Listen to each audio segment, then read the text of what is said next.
क्या राजस्थान विधानसभा चुनाव में हनुमान बेनीवाल बिगाड़ेंगे कांग्रेस और बीजेपी दोनों का खेल? आपको बता दें कि इस विधानसभा चुनाव में हनुमान बेनीवाल और चंद्रशेखर आजाद ने हाथ मिला लिया है। अब देखना यह होगा कि क्या ये दोनों कांग्रेस और बीजेपी का खेल बिगाड़ देंगे।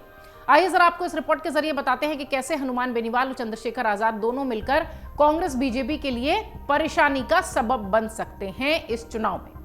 राजस्थान विधानसभा चुनाव में नागौर से सांसद हनुमान बेनीवाल की राष्ट्रीय लोकतांत्रिक पार्टी भी कांग्रेस और बीजेपी का खेल बनाने और बिगाड़ने की स्थिति में होने से चर्चा में है। 20 सीटों पर जाति समीकरण के कारण आरएलपी असर डाल सकती है। 2018 में आरएलपी 9 लाख से ज्यादा वोट और 3 सीटें लेकर बीजेपी को चपत लगा चुकी है। नतीजे में बीजेपी सत्ता से बाहर हो गई थी। इसी वजह से बीजेपी ने 2019 के लोकसभा चुनाव में एलएलपी से गठबंधन कर लिया था। नागौर लोकसभा सीट हनुमान बेनीवाल को दी गई।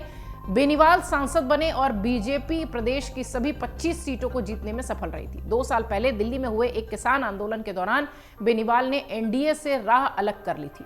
इस विधानसभा चुनाव में हनुमान बेनीवाल की राष्ट्रीय लोकतांत्रिक पार्टी ने 77 सीटों पर प्रत्याशी मैदान में उतारे थे।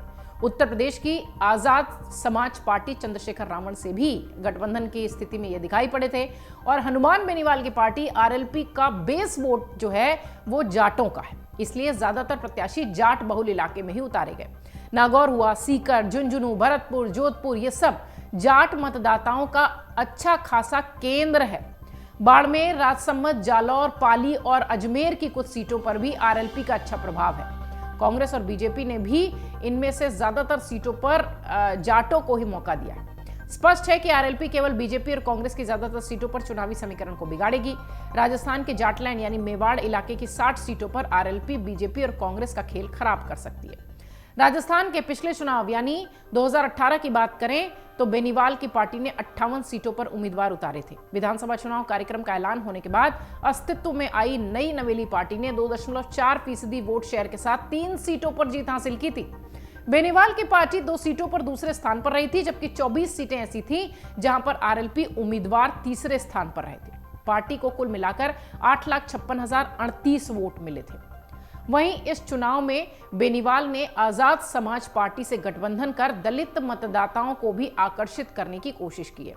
आरएलपी ने 77 तो आजाद समाज पार्टी ने 66 सीटों पर उम्मीदवार खड़े किए थे। 30,000 से ज्यादा एससी वोटर्स वाली सीटों पर आजाद समाज पार्टी के कैंडिडेट्स उतारे गए थे, जबकि 30,000 से ज्यादा जाट मतदाताओं वाली सीटों पर आरएलपी लड़ रही है। राजस्थान में भी कभी तीसरी पार्टी या मोर्चे का प्रभाव नहीं देखने मिला है। 40 साल से ज्यादा का समय हो चुका है। सीधा मुकाबला यहां कांग्रेस बीजेपी के बीच का ही दिखता है।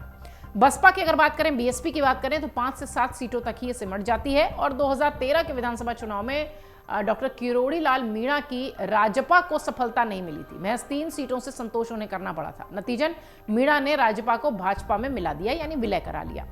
बेनीवाल को उन्हीं के घर में यानी खिसवर सीट में घेरने की तैयारी है। नागौर की पूर्व सांसद ज्योति मिर्धा को कांग्रेस से तोड़कर नागौर सीट से प्रत्याशी बनाया गया। खिसवर में ज्योति लगातार बेनीवाल के सेनापतियों को बीजेपी में शामिल करा रही हैं। बेनीवाल को अपने बेहद करीबी रहे रेवंत राम डांगा से भी चुनौती मिल रही है। अब बेनीवाल की पार्टी आरएलपी अंतरकलह में भी उलझी है और कांग्रेस के लिए जीत की राह बनाएगी या नहीं, या बीजेपी की सत्ता तक उसे पहुंचाएगी, ये चुनाव के परिणाम बताएंगे। लेकिन निश्चित तौर पर इसका प्रभाव दोनों ही प्रमुख पार्टियों पर पड़ता दिखाई पड़ेगा। अगर आप ये वीडियो YouTube पर देख रहे हैं तो हमारे चैनल को सब्सक्राइब करें और बेल आइकन को दबाना ना भूलें। अगर आप Facebook पर ये वीडियो देख रहे हैं तो हमारे पेज को लाइक करें।